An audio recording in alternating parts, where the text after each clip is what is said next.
이게 뭐예요? 이렇게 대충 하는 거예요? 최지혜의 날카로운 목소리가 거실 전체를 얼어붙게 만들었습니다. 37세의 며느리는 얼굴이 붉게 달아오른 채로 가정부를 노려보고 있었죠. 이소영은 32세의 나이에도 불구하고 지혜 앞에서는 항상 위축되곤 했어요. 지혜는 결혼한 지 8년이 되었지만 남편을 교통사고로 잃은 후 혼자서 큰 집을 지키느라 스트레스가 극심한 상태였습니다. 특히 오늘은 친구들과의 모임에서 자신보다 잘 사는 사람들을 보고 온 터라 기분이 더욱 예민했죠. 그 모든 억압된 감정이 가정부에게 향하고 있었어요. 죄송합니다. 제가 어디를 잘못했나요? 소영이 조심스럽게 물어봤지만 지혜의 화는 더욱 커져만 갔어요. 소영은 정말 꼼꼼하게 청소를 했다고 생각했는데 왜 지혜가 이렇게 분노하는지 이해할 수 없었습니다. 잘못한 게 뭐냐고요? 당신 같은 가정부가 감히 이 집 물건들을 함부로 만져대고. 지혜의 목소리는 점점 더 날카로워졌어요. 사실 소영이 특별히 잘못한 건 없었지만 지혜는 그동안 쌓인 불만과 스트레스를 소영에게 모두 쏟아내고 있었죠. 소영은 무의식적으로 목에 걸린 작은 하트 모양 목걸이를 만지작거렸어요. 이 목걸이는 소영이 기억하는 유일한 과거의 흔적이었거든요. 어릴 때부터 목에 걸고 다녔는데 누가 사준 건지는 전혀 기억나지 않았어요. 하지만 이상하게도 이 목걸이를 만질 때마다 마음이 편안해지곤 했습니다. 시집 와서 얼마나 고생했는데 당신 같은 사람이 와서 이런 식으로 일하면 어떡해요? 지혜의 감정이 폭발하기 시작했습니다. 시댁에서의 갈등, 남편을 잃은 슬픔, 경제적인 부담감이 모두 한꺼번에 터져나왔거든요. 소영은 지혜의 폭언을 들으며 가슴이 답답해졌어요. 자신은 정말 성실하게 일했는데 왜 이런 모욕을 받아야 하는지 모르겠더라고요. 그런데 신기하게도 지혜의 화난 모습을 보면서도 미워하는 마음보다는 안타까운 마음이 더 컸습니다. 이 여자도 뭔가 깊은 상처가 있구나 하는 생각이 들었어요. 소영의 왼쪽 어깨에는 어릴 때부터 있던 수술 흉터가 있었는데 이런 스트레스 상황에서는 그 부위가 은근히 아프곤 했어요. 소영은 무의식 중에 어깨를 만지며 참아냈습니다. 언제나 그랬듯이 묵묵히 견디는 것이 소영의 방식이었거든요. 미안해요. 더 꼼꼼히 할게요. 소영이 고개를 숙이며 말했지만 지혜는 여전히 화가 풀리지 않은 상태였죠. 오히려 소영의 순종적인 모습이 더욱 짜증나게 했어요. 왜냐하면 자신의 분노에 대해 제대로 된 반응을 보이지 않는 것 같았거든요. 지혜는 거실을 돌아다니며 계속해서 트집을 잡기 시작했어요. 여기도 제대로 안 됐네요. 정말 대충 하는 거 아니에요? 이런 식으로 일하면서 돈을 받겠다는 거예요? 지혜의 목소리는 점점 더 높아졌고 이웃집에서도 들릴 정도로 커졌습니다. 당신이 뭔데 이 집에서 이런 식으로 굴어요? 지혜가 더욱 날카롭게 소리쳤을 때 소영의 눈가에 눈물이 맺히기 시작했어요. 하지만 소영은 끝까지 참았습니다. 이 일자리를 잃으면 안 되었거든요.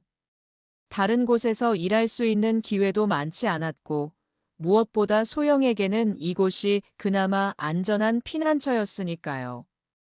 보육원에서 자란 소영에게는 항상 불안정한 삶이 따라다녔어요. 성인이 된 후에도 변변한 자격증 하나 없이 이런저런 일을 전전하며 살아왔거든요. 그나마 이 집에서의 가정부 일은 안정적이고 월급도 나쁘지 않았어요. 지혜의 성격이 까다롭긴 했지만 그래도 참을 만한 수준이라고 생각하며 지내왔던 거예요. 정말 답답하네요.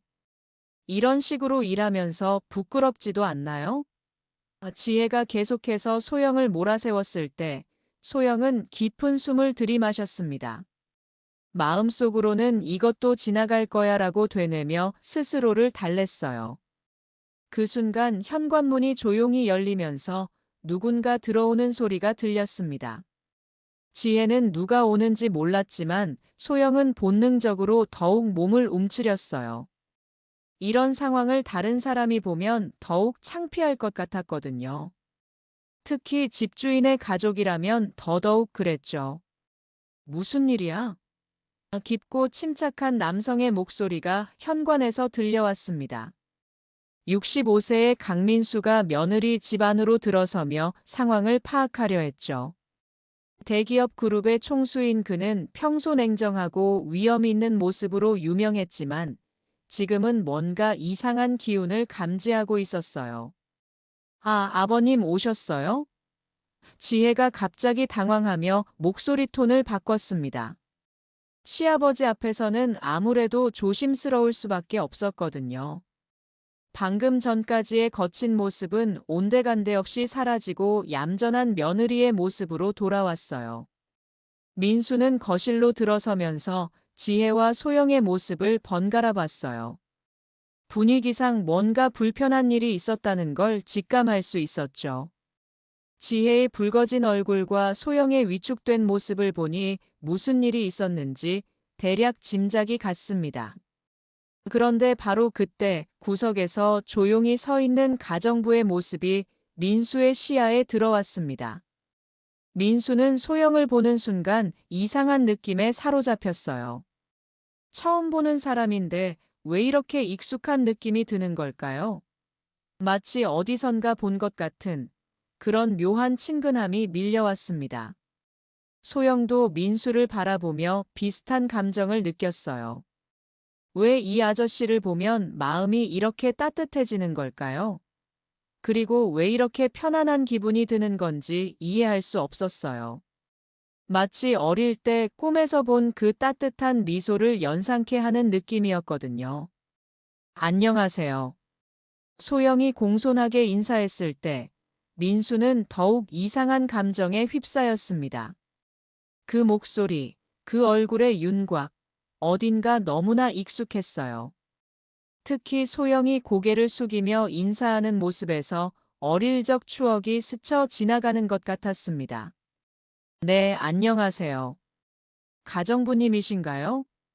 민수가 부드러운 목소리로 물어봤을 때 지혜는 시아버지의 반응이 평소와 다르다는 걸 느꼈어요. 평상시라면 이런 세세한 부분에 관심을 보이지 않는데 말이죠. 시아버지는 보통 직원들에게 별다른 관심을 두지 않았거든요. 네, 이소영이라고 합니다. 소영이 대답했을 때 민수의 심장이 빠르게 뛰기 시작했어요. 이름은 다르지만 뭔가 특별한 느낌이 들었거든요. 그 이름을 들으니 더욱 신기한 기분이 들었어요. 민수는 소영을 더 자세히 관찰했습니다. 그 눈빛, 코의 모양, 그 입술의 형태. 어릴 때 자신을 닮았다고 했던 딸의 모습이 소영에게서 어렴풋이 보이는 것 같았어요. 특히 소영이 당황할 때 보이는 그 표정은 정말 어릴 때 민지와 똑같았죠. 나이가 어떻게 되시나요? 민수가 조심스럽게 물었습니다. 지혜는 시아버지가 가정부에게 이런 개인적인 질문을 하는 게 이상했지만 뭐라고 할 수는 없었어요. 32세입니다. 소영의 대답을 듣는 순간 민수의 마음속에서 뭔가 큰 파장이 일어났어요. 만약 자신의 딸이 살아있다면 정확히 32세가 될 나이였거든요. 이건 단순한 우연이라고 하기에는 너무 많은 것들이 일치하고 있었습니다. 그때 소영이 무의식적으로 목에 걸린 목걸이를 만지작거렸습니다. 작은 하트 모양의 그 목걸이를 본 순간 민수의 눈동자가 급격히 흔들렸어요. 그 목걸이의 모양, 크기, 디자인까지 모든 것이 28년 전 자신이 딸에게 선물한 그것과 똑같아 보였거든요. 그 목걸이. 민수가 떨리는 목소리로 중얼거렸을 때 소영은 깜짝 놀라며 목걸이를 움켜쥐었습니다. 지혜는 시아버지의 이상한 반응을 보고 더욱 당황했어요. 아버님, 괜찮으세요? 시아버지의 얼굴이 창백해지는 것을 보며 걱정스러워했습니다. 하지만 민수는 여전히 소영의 목걸이만 바라보고 있었습니다. 28년 전 딸의 네 번째 생일에 직접 특별 주문해서 만든 그 하트 목걸이와 똑같아 보였거든요. 세상에 하나뿐인 그 목걸이를 말이죠. 민수의 마음속에서는 수많은 생각들이 빠르게 스쳐 지나갔어요. 혹시 정말? 하지만 아직 확신할 수는 없었습니다. 28년이라는 시간이 흘렀고 자신의 간절한 마음이 착각을 불러일으키는 건 아닌지 의심스러웠거든요. 혹시 그 목걸이 어디서 구하신 건지 여쭤봐도 될까요? 민수가 최대한 자연스럽게 물어봤을 때 소영은 더욱 당황했습니다. 잘 모르겠어요. 어릴 때부터 가지고 있던 건데. 소영의 대답에 민수의 심장은 더욱 빠르게 뛰었어요.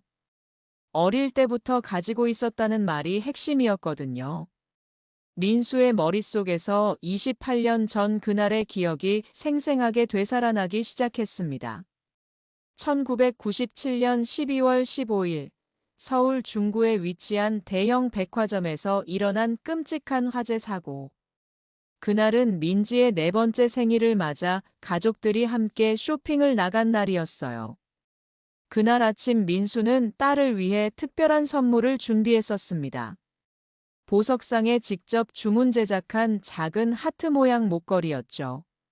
민지야, 이 목걸이는 아빠가 너를 얼마나 사랑하는지 보여주는 거야. 세상에서 하나밖에 없는 목걸이란다. 4살 민지는 그 목걸이를 받고 너무나 좋아했어요.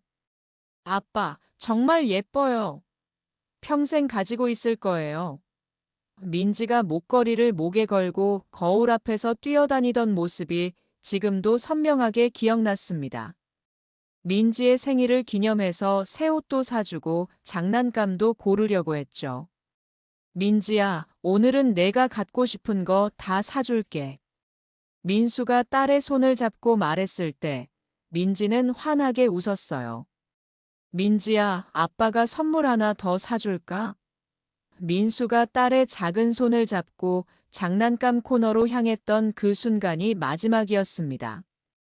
갑자기 화재 경보가 울리기 시작했고 사람들이 우왕좌왕하며 출구로 몰려들었죠. 연기가 급속도로 퍼지면서 시야가 흐려졌어요. 사람들의 비명소리와 발소리가 뒤섞이며 아수라장이 되었습니다. 그 혼란 속에서 민지의 손이 민수에게서 놓여버렸어요. 민지야, 민지. 민수가 아무리 소리쳐도 딸의 모습은 보이지 않았습니다. 민수는 연기가 자욱한 백화점 안을 헤매며 딸을 찾았어요. 민지야, 아빠야. 어디 있어? 목이 쉬도록 소리쳤지만 민지의 대답은 들리지 않았습니다. 사람들은 모두 출구로 향하고 있었는데 민수만 홀로 딸을 찾아 건물 안쪽으로 들어가고 있었죠.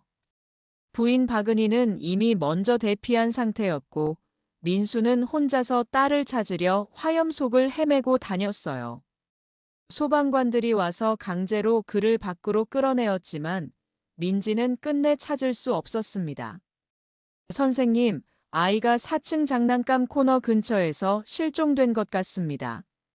소방관에게 간절히 부탁했지만 화염이 너무 거세서 수색이 쉽지 않았어요.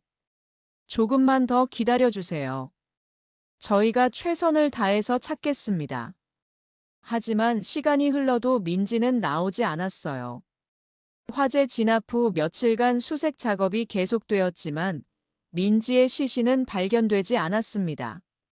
소방서에서는 화재의 규모가 워낙 컸고 건물 일부가 붕괴되어 정확한 수습이 어렵다고 했어요. 혹시 살아있을 수도 있지 않을까요? 민수가 간절히 물어봤지만 담당자는 고개를 저었어요. 그 상황에서는 생존 가능성이 희박합니다. 실종자 명단에 올려놓겠지만 그 후 28년 동안 민수는 단 하루도 딸을 잊어본 적이 없었습니다. 매년 민지의 생일이면 케이크를 사다가 빈방에 놓고 혼자 촛불을 켰어요. 민지야, 아빠가 미안해. 아빠가 너를 지켜주지 못해서 정말 미안해. 부인 은희도 딸을 잃은 상처로 심한 우울증에 시달렸고, 그 후로 아이를 가질 수 없는 몸이 되었어요. 민수와 은희 사이에는 보이지 않는 슬픔의 벽이 생겼고, 둘 다 각자의 방식으로 상처를 견뎌내야 했습니다. 민수는 사업에만 몰두하며 딸에 대한 그리움을 달래려 했지만, 길을 가다가 민지 또래의 아이들을 보면 가슴이 찢어질 것 같았어요. 만약 우리 민지가 살아있다면 지금쯤 얼마나 예뻤을까? 어떤 일을 하고 있을까? 회사 책상 서랍 깊숙한 곳에는 민지의 사진과 그날 사준 하트 목걸이와 똑같은 견본품을 보관하고 있었습니다. 가끔 힘든 일이 있을 때마다 그 사진을 꺼내보며 민지야, 아빠가 힘내서 살게. 혹시 어디선가 살아있다면 아빠를 찾아달라고 중얼거렸어요. 28년간 민수는 수많은 사설 탐정을 고용해서 딸을 찾으려 했습니다. 화재 당시 병원으로 실려간 신원불명 아동들의 명단도 모두 확인해 봤죠. 하지만 번번이 실망만 안겨주었어요. 혹시나 해서 찾아간 아이들은 모두 다른 아이들이었거든요. 그런 민수가 지금 며느리 집에서 가정부의 목에 걸린 그 목걸이를 보고 있었습니다. 28년 전 불타버린 백화점에서 사라진 딸이 목에 걸고 있던 바로 그 목걸이를 말이죠. 민수는 가슴이 터질 것처럼 뛰는 심장을 진정시키려 애썼어요. 그 목걸이 어디서 구하신 건가요? 민수가 최대한 침착하게 물어봤지만 목소리에는 떨림이 묻어 있었어요. 소영은 갑자기 목걸이에 대해 묻는 민수가 신기했지만 솔직하게 답했죠. 잘 모르겠어요. 누가 사준 건지 기억이 안 나거든요. 소영의 답을 듣는 순간 민수의 심장이 더욱 빠르게 뛰기 시작했어요. 기억이 없다는 것, 그것도 중요한 단서였거든요. 지혜는 시아버지와 가정부 사이에 이상한 대화가 계속되는 것을 보며 불편함을 느꼈습니다. 아버님, 저녁 식사 준비를 해드릴까요? 하지만 민수는 지혜의 말을 제대로 듣지 못했어요. 온 신경이 소영에게 집중되어 있었거든요. 혹시 다른 특별한 물건이나 흉터 같은 게 있으신가요? 민수의 질문에 소영이 당황하며 소매를 내리는 순간 민수는 왼쪽 어깨 부분에 뭔가 있다는 걸 눈치챘어요. 어깨에 뭔가 있는 것 같은데. 민수가 조심스럽게 물었을 때 소영은 더욱 당황했어요. 아, 그냥 어릴 때 수술한 흉터예요. 별건 아니에요. 소영이 급하게 가리려 했지만 민수의 기억 속에서 또 다른 퍼즐 조각이 맞아떨어지기 시작했어요. 민지가 3살 때 놀이터에서 떨어져서 어깨뼈에 금이 가는 부상을 당했던 기억이 났거든요. 그때 응급수술을 받았고 작은 흉터가 남았었죠. 위치까지 정확히 일치했습니다. 민수는 더 이상 이 자리에 있으면 안 될 것 같았어요. 확실한 확인이 필요했거든요. 감정이 너무 격해져서 실수할 수도 있었고요. 지혜야, 나는 먼저 들어가 볼게. 급한 일이 생겼어. 집으로 돌아가는 차 안에서 민수는 곧바로 비서에게 전화를 걸었습니다. 김 과장, 나야. 지금 당장 신원조회를 해줘. 이소영, 32세, 며느리 집 가정부로 일하고 있어. 최대한 자세히 알아봐야 해. 특히 28년 전 백화점 화재 사고와 관련이 있는지 확인해줘. 민수의 목소리는 평소와 달리 간절함이 묻어 있었어요. 김 과장은 민수의 급박한 목소리에서 심상치 않음을 느꼈어요. 회장님, 혹시 민지 아가씨와 관련된 일입니까? 오랫동안 민수와 함께 일한 김 과장은 회장의 가장 큰 상처가 무엇인지 잘 알고 있었거든요. 그럴 가능성이 있어. 오늘 밤 안에 결과를 알고 싶다. 민수의 목소리에는 28년 만에 느끼는 간절함이 담겨 있었어요. 한편 소영은 자신의 작은 원룸으로 돌아와서도 계속 그 아저씨 생각을 했습니다. 왜 내 목걸이를 그렇게 신기하게 봤을까? 그리고 왜 나한테 그런 질문들을 했을까? 평소 같으면 그냥 넘어갔을 일인데 오늘은 왠지 마음에 계속 남았어요. 소영은 거울 앞에 서서 목걸이를 자세히 봤어요. 작은 하트 모양의 정교한 조각이 새겨져 있는 이 목걸이는 정말 특별해 보였거든요. 이게 정말 비싼 거였을까? 누가 나한테 이런 좋은 걸 사줬을까? 그날 밤 소영은 또다시 그 이상한 꿈을 꾸었어요. 어린 시절 자신이 누군가의 품에 안겨 있고 따뜻한 목소리가 민지야, 사랑해라고 속삭이는 꿈이었죠. 하지만 깨어나면 그 사람이 누구인지 전혀 기억나지 않았어요. 꿈속에서 소영은 어린아이였어요. 4살 정도 되어 보이는 자신이 누군가에게 안겨서 웃고 있었죠. 그 사람의 얼굴은 볼 수 없었지만 목소리는 너무나 따뜻하고 사랑스러웠어요. 민지야, 아빠가 선물 사줄게. 뭘 갖고 싶어? 꿈속의 그 목소리는 오늘 만난 아저씨의 목소리와 묘하게 비슷했어요. 민수도 그날 밤 잠을 이룰 수 없었습니다.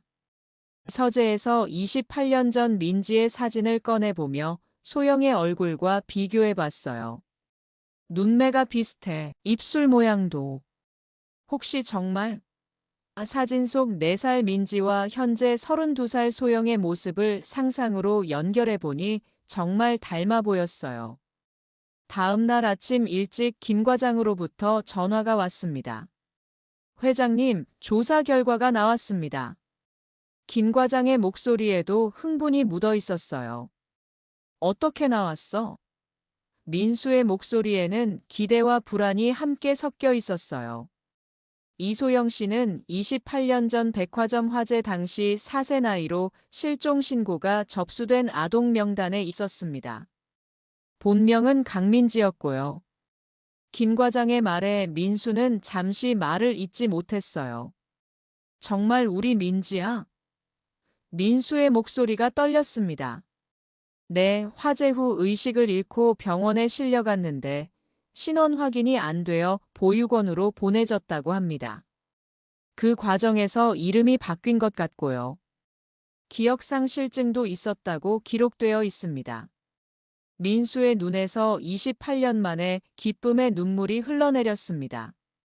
정말 살아있었구나.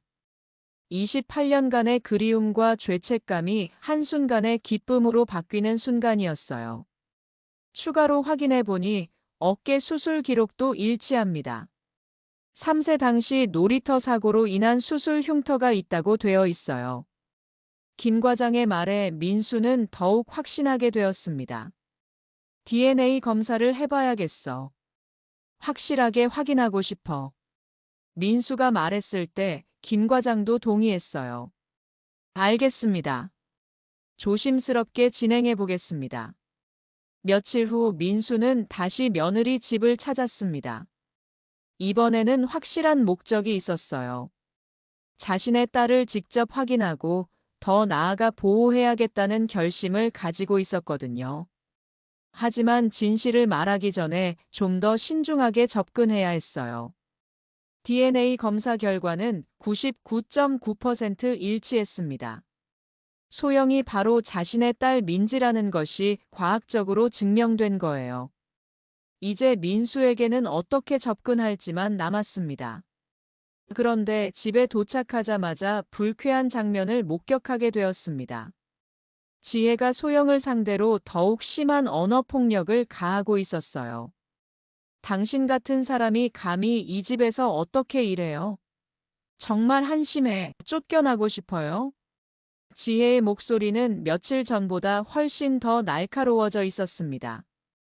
사실 지혜는 시아버지가 가정부에게 특별한 관심을 보인 것이 내내 신경 쓰였어요. 혹시 자신이 가정부를 함부로 대한 것 때문에 시아버지가 불쾌해한 건 아닌지, 그런 불안감이 오히려 소영에 대한 적대감으로 바뀌고 있었거든요. 제가 뭘 잘못했는지 말씀해 주시면 고치겠습니다. 소영이 조심스럽게 말했지만 지혜의 화는 더욱 커졌어요. 뭘 잘못했냐고요? 당신 존재 자체가 잘못된 거예요. 이 집에 어울리지 않는 사람이 와서 분위기를 흐려놓고. 지혜의 말에는 계급의식이 드러나고 있었어요. 민수는 현관에서 이 대화를 듣고 있었는데 분노가 치밀어 오르기 시작했어요. 자신의 딸이 이런 모욕을 당하고 있다는 사실이 참을 수 없었거든요. 더군다나 그 딸은 28년 동안 자신이 그리워하던 바로 그 아이였으니까요. 당신이 뭘 안다고 이 집을 기웃거려요? 시아버님이 관심을 보이시니까 기분 좋아요? 지혜가 소영에게 더욱 독서를 퍼부었을 때 소영의 어깨가 작게 떨렸어요. 소영은 지금까지 참고 견뎌왔지만 오늘의 지혜는 평소보다 훨씬 더 잔인했습니다. 저는 정말 그런 생각 한 적 없습니다. 그냥 일만 열심히 하고 싶어요. 소영의 목소리에는 절망감이 묻어 있었어요. 일만 열심히 한다고요? 그럼 이건 뭐예요? 지혜가 소영이 정리해 놓은 서류들을 바닥에 흩어버렸어요. 다시 정리하세요. 빨리. 소영이 무릎을 꿇고 서류를 줍고 있을 때 지혜는 더욱 가혹해졌습니다. 빨리 못해요? 이런 간단한 일도 제대로 못하면서 무슨 가정부예요? 돈이 아까워 죽겠어요. 당신 같은 사람이 이런 집에 있을 자격이 있다고 생각해요? 주제 파악도 못하고. 지혜의 모욕은 계속되었어요. 소영의 출생에 대해서까지 비하하는 말들이 쏟아져 나왔습니다. 그때 몰래 듣고 있던 민수가 들어왔어요. 거실의 상황을 본 순간 민수의 얼굴이 일그러졌습니다. 자신의 딸이 무릎을 꿇고 바닥에서 서류를 줍고 있는 모습을 보니 가슴이 찢어질 것 같았어요. 지혜야, 이게 지금 뭐 하는 짓이야? 민수의 목소리에는 억제된 분노가 담겨 있었어요. 평생 이렇게 화를 낸 적이 없는 민수였지만 지금은 참을 수가 없었습니다. 지혜는 깜짝 놀라며 돌아봤지만 이미 흥분 상태였기 때문에 쉽게 진정되지 않았어요. 아버님, 이 사람이 정말 이상해요. 자꾸 실수만 하고 일도 제대로 못해요. 실수한 게 뭐야? 민수가 차갑게 물었을 때 지혜는 대답하지 못했어요. 사실 소영이 특별한 실수를 한 것도 아니었거든요. 소영은 바닥에 앉은 채로 민수를 올려다봤어요. 그 순간 또다시 이상한 감정이 밀려왔죠. 지혜야, 너무 심한 거 아니야?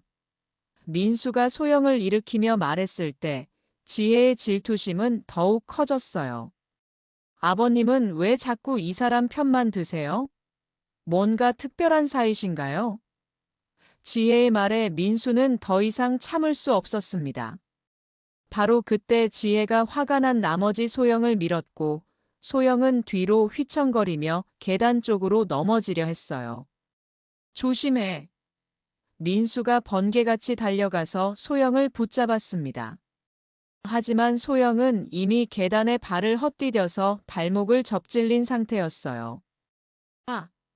소영이 아픔에 신음하며 계단에 주저앉았을 때 민수의 분노는 극에 달했습니다. 28년 만에 찾은 딸이 다시 다치는 모습을 보니 참을 수 없었어요. 지혜야, 너 지금 뭐 하는 거야? 민수의 목소리가 집안 전체를 울려 퍼졌어요. 평생 이렇게 화내는 시아버지를 본 적이 없던 지혜는 완전히 얼어붙었죠. 민수는 소영을 조심스럽게 일으켜 세우며 발목 상태를 확인했어요. 많이 아파요?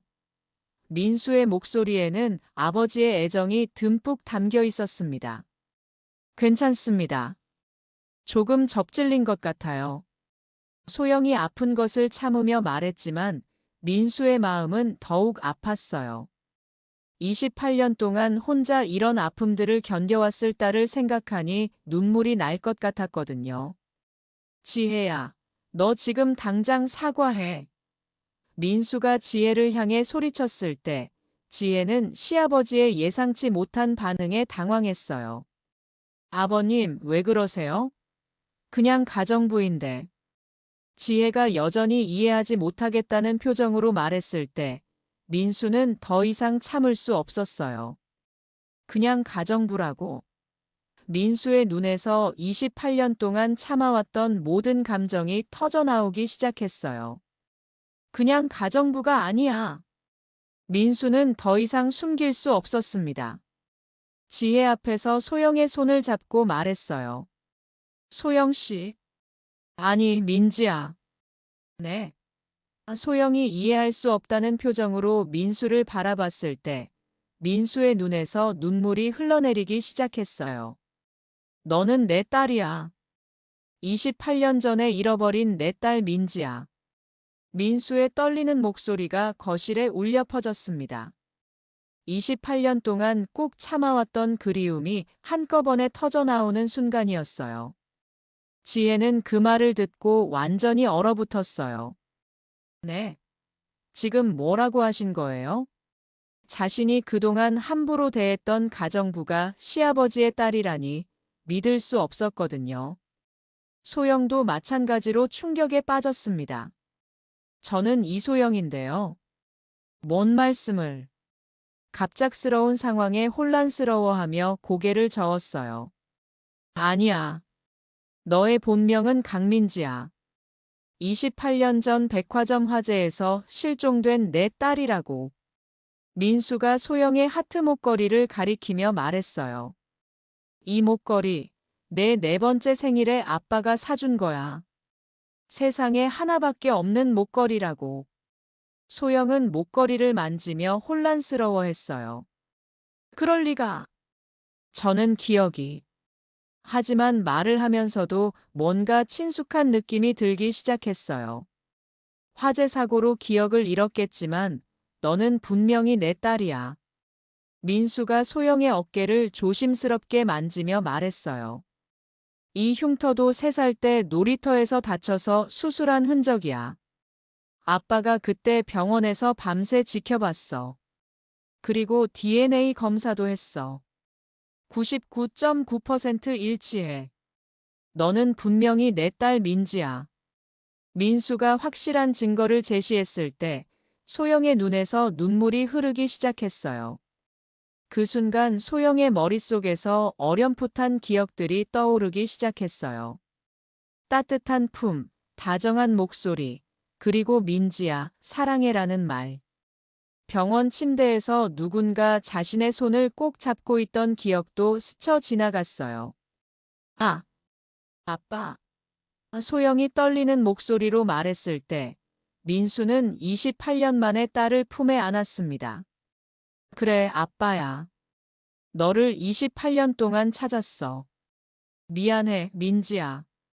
아빠가 너를 지켜주지 못해서 정말 미안해. 민수의 목소리는 울음으로 떨렸어요. 28년간의 그리움과 죄책감이 모두 녹아 있었거든요. 민지도 민수의 품에서 28년 동안 그리워했던 아버지의 체온을 느끼며 눈물을 흘렸습니다. 아빠. 정말 아빠예요? 꿈에서 느꼈던 그 따뜻함이 바로 이것이었구나 싶었어요. 지혜는 이 모든 상황을 지켜보며 자신이 얼마나 끔찍한 일을 했는지 깨달았어요. 재벌가의 딸에게 그런 모욕을 가했다니. 다리가 후들후들 떨렸습니다. 정말 따님이신 거예요? 지혜가 떨리는 목소리로 물었을 때 민수는 고개를 끄덕였습니다. 그래. 28년 전에 잃어버린 내 딸이야. 민지는 민수의 품에서 28년간 잠들어 있던 기억들이 조금씩 되살아나는 것을 느꼈어요. 아버지의 따뜻한 목소리, 생일날의 기쁨, 그리고 그 끔찍했던 화재의 기억까지. 모든 것들이 퍼즐처럼 맞아떨어지기 시작했습니다. 아빠. 저 정말 아빠 딸이에요? 민지가 다시 한번 확인하듯 물었을 때 민수는 딸의 얼굴을 두 손으로 감싸며 말했어요. 그래, 너는 내 소중한 딸이야. 28년 동안 매일매일 그리워했던 내 민지야. 민수는 민지를 안고 있으면서도 지혜를 향해 차가운 시선을 보냈어요. 지혜야, 너는 내 딸에게 사과해야 해. 지금 당장. 평소 온화했던 시아버지의 모습은 온데간데 없었습니다. 아가씨, 정말 죄송합니다. 지혜가 민지 앞에 무릎을 꿇으며 눈물을 흘렸어요. 제가 몰랐다고 변명드릴 수도 없어요. 정말 용서해 주세요. 지혜의 목소리는 진심 어린 후회로 가득했어요. 민지는 지혜를 바라보며 복잡한 감정을 느꼈어요. 분명 상처받았지만 이제 자신의 정체성을 알게 된 상황에서 더 이상 원망할 마음은 없었거든요. 오히려 지혜도 나름의 상처가 있을 거라는 생각이 들었어요. 괜찮아요. 저도 상황을 이해해요. 갑작스러운 일이었으니까요. 민지의 따뜻한 말에 지혜는 더욱 울음을 터뜨렸어요. 이런 관대함을 베풀어주는 민지가 더욱 미안하게 느껴졌거든요. 아니에요. 어떤 이유가 있어도 제가 한 행동은 용서받을 수 없어요. 앞으로는 정말 가족처럼 지내겠습니다. 지혜의 진심 어린 사과에 민수도 조금은 마음이 누그러졌어요. 민수는 집으로 돌아가는 차 안에서 민지와 많은 이야기를 나눴어요. 엄마가 널 얼마나 그리워했는지 몰라. 28년 동안 단 하루도 잊어본 적이 없어. 민수의 목소리에는 깊은 사랑이 담겨 있었습니다. 저도 계속 꿈을 꿨어요. 누군가 저를 민지야라고 부르는 꿈을요. 그게 아빠였구나. 민지가 아직도 믿어지지 않는다는 표정으로 말했어요. 퍼즐 조각들이 하나씩 맞아떨어지는 기분이었거든요. 그동안 정말 힘들었을 텐데. 아빠가 미안해. 민수가 민지의 손을 꼭 잡으며 말했을 때 민지는 고개를 저었어요. 아니에요, 아빠. 이렇게 다시 만날 수 있어서 너무 행복해요. 집에 도착했을 때 박은희는 민수가 낯선 여성과 함께 들어오는 것을 보고 의아해했어요. 여보, 이분이 누구세요? 평소에 직원들을 집에 데려오는 일이 거의 없었던 민수였거든요. 여보, 앉아요. 정말 중요한 얘기가 있어요. 민수가 은희의 손을 잡으며 조심스럽게 말했어요. 어떻게 설명해야 할지 고민이 되었거든요. 민지는 은희를 보는 순간 어딘지 모르게 익숙한 느낌을 받았어요. 특히 그 부드러운 눈빛이 자신과 닮아 있다는 생각이 들었거든요. 안녕하세요. 민지가 조심스럽게 인사했습니다. 여보, 이분은 우리 민지예요. 민수의 말에 은희의 표정이 순식간에 변했어요. 찻잔을 들고 있던 손이 덜덜 떨리기 시작했습니다. 뭐라고요? 민지가, 우리 민지가 살아있었다고요? 은희의 목소리가 떨렸어요. 28년 동안 죽었다고 믿고 살았던 딸이 살아있다니 믿기 어려웠거든요. 민지는 은희에게 다가가서 말했어요. 안녕하세요. 엄마. 그 순간 은희는 무너지듯 민지를 끌어안았습니다. 아이고, 우리 딸. 정말 우리 딸이구나. 28년 동안 어떻게 살았어? 엄마가 얼마나 그리워했는지. 은희의 목소리는 울음으로 떨렸어요. 엄마, 저는 괜찮았어요. 이제 가족을 찾았으니까 정말 행복해요. 민지가 은희의 품에서 말했을 때 28년간 얼어붙었던 이 가정에 다시 따뜻함이 돌아왔어요. 며칠 후 민지의 법적 지위도 정상화되었습니다. 실종자로 처리되었던 강민지가 정식으로 살아있는 사람으로 복원된 거죠. 호적 정정 절차를 거치면서 민지는 이제 진짜 강민지로 돌아왔어요. 이제 정말 우리 딸이야. 민수가 호적 등본을 보며 감격했어요. 서류상으로도 완전히 가족이 된 것이 실감났거든요. 회사에서도 큰 화제가 되었어요. 강 회장의 잃어버린 딸이 28년 만에 돌아왔다는 소식이 전해지자 임직원들 모두 축하 인사를 전해왔거든요. 회장님, 정말 축하드립니다. 기적 같은 일이네요. 하지만 민지는 갑작스러운 신분 변화에 적응하는 게 쉽지 않았어요. 아빠, 저는 그냥 평범하게 살고 싶어요. 너무 급작스러운 변화는 부담스러워요. 내가 원하는 대로 해. 아빠는 내가 행복하기만 하면 돼. 민수의 말에 민지는 안도했어요. 아버지가 자신의 마음을 이해해준다는 것이 고마웠거든요.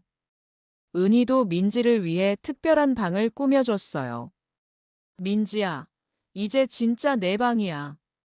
28년 늦었지만 핑크색 커튼과 예쁜 가구들로 꾸며진 방을 보며 민지는 감동했습니다. 한 달이 지나면서 민지는 서서히 새로운 환경에 적응해 갔어요. 고급 음식점에서 식사하는 것도, 좋은 옷을 입는 것도 처음엔 어색했지만 점차 자연스러워졌거든요. 민지야, 이제 정말 우리 가족이 완성됐구나. 민수가 저녁 식사 자리에서 말했을 때 은희와 민지 모두 환하게 웃었어요. 28년간 비어있던 자리가 드디어 채워진 것 같았습니다. 한 달 후, 강 씨 가족은 특별한 장소를 방문했습니다. 28년 전 화재가 일어났던 백화점 자리에 세워진 새로운 빌딩 앞에서요. 민지에게는 자신의 과거와 마주하는 의미 있는 시간이었어요. 여기가 그 자리구나. 민지가 빌딩을 올려다보며 중얼거렸어요. 이상하게도 무서운 기분보다는 묘한 감회가 들었거든요. 운명이 자신을 이곳에서 시작해서 다시 가족의 품으로 돌려보냈다는 생각이 들었어요. 민지야, 이제 우리는 과거에 얽매이지 말자. 앞으로만 보고 살아가자. 민수가 딸의 어깨를 감싸며 말했어요. 28년간의 아픔을 이제 놓아주고 싶었거든요. 은희도 민지의 다른 쪽 팔을 잡으며 말했어요. 그래, 이제 진짜 새로운 시작이야. 우리 가족이 다시 완전해졌어. 세 사람은 서로를 꼭 안으며 새로운 다짐을 했습니다. 그들은 빌딩 앞 작은 공원에서 가족 사진을 찍었어요. 28년 만에 찍는 완전한 가족 사진이었죠. 사진작가도 이들의 특별한 사연을 듣고 감동했어요.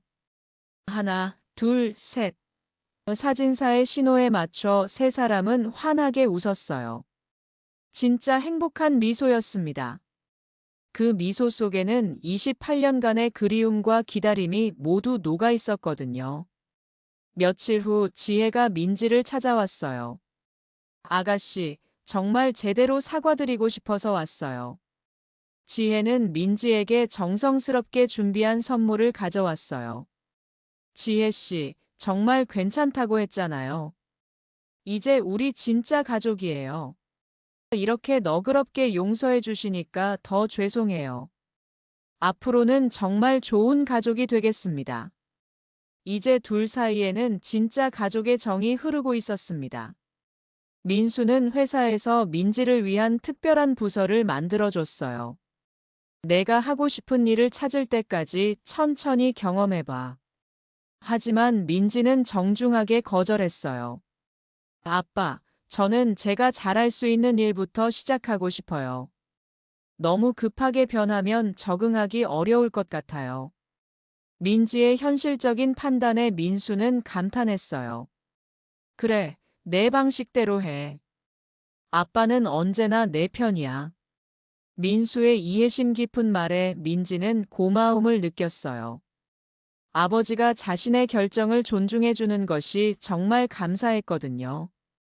6개월 후 민지는 사회복지 관련 일을 시작했어요. 자신처럼 어려운 상황에 있는 아이들을 돕고 싶어 했거든요. 보육원에서의 경험이 큰 도움이 되었어요. 보육원에서 자란 경험이 많은 도움이 될 것 같아요. 민지가 첫 근무일에 말했을 때 민수와 은희는 딸이 자랑스러웠어요. 어려운 환경에서도 이렇게 훌륭하게 자란 딸이 대견했거든요. 우리 민지가 정말 착하게 자랐구나. 다른 아이들을 도와주겠다니. 어느 날 저녁 식사 자리에서 민수가 말했어요. 민지야, 아빠가 28년 동안 널 찾지 못해서 미안해.